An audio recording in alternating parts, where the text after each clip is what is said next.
Hi, I'm Holland Petrock. I'm 15 years old and live in Jacksonville, North Carolina. This is Climate Stories, Youth Report. A podcast by Coastal Youth Media and NC Health News exploring how climate change is shaping our neighbors' lives in unexpected ways. I'm your host. This podcast is produced by 8 youth producers living in rural coastal North Carolina. Our region is one of the earliest places in the U.S. to be impacted by climate change. After training with professional North Carolina journalists, we embarked as reporters ourselves. Each episode, you'll hear from different coastal North Carolina youth reporters and their stories. Let's begin. Global warming and climate change have been an exceedingly tricky thing that we have been battling for many years. As humans face many challenges, and some can be really severe. If the human environment can be severely damaged by these challenges, how do you think the wildlife is affected? Many reports have shown a drastic decrease in small animals in the environment, and small animals have a major impact on the environment just as much or possibly more than the larger animals do.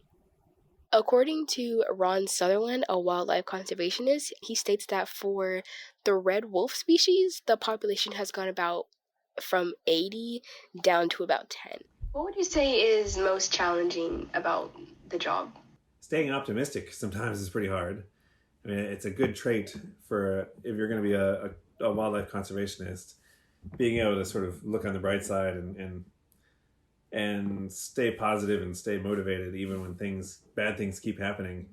It's a good skill, but sometimes it, like for the red wolf, they're basically just being wiped out, and so I have to kind of deal with that. One of the main reasons that their population is slowly decreasing is because they are commonly mistaken for coyotes, and coyotes are very commonly hunted for their fur and their meat. But there's lots of other stuff too, like, helping with reintroduction programs. Like the red wolf was a reintroduction program. They had gone basically extinct in the wild, and then the zoos, the last few red wolves got caught and brought into zoos, and the zoos bred them, and then they had to release them again. I have another source. Her name is Kelly Applegate, and she is a wildlife scientist. She says one of the main reasons that small animals are affected by climate change is because when the weather changes drastically, so does their food.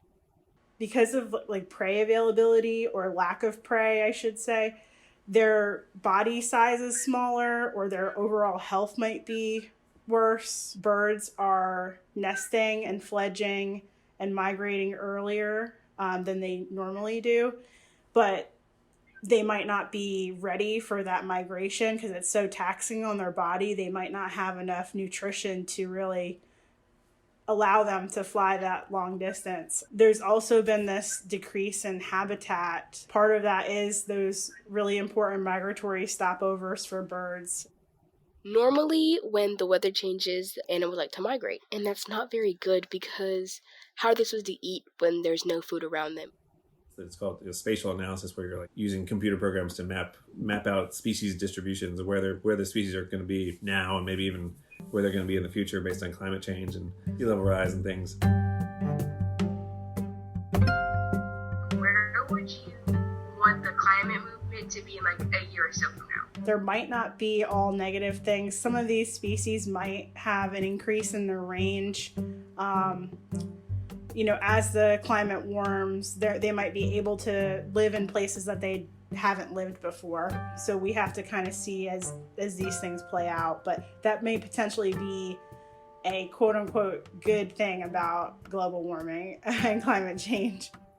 Putting up policies to protecting wildlife is really important. One thing I found really interesting that she said is that teenagers are the main key to helping protect our environment, and I think she has a great point. It's really important that we need to teach them how to care for it. You could get any information you need from social media.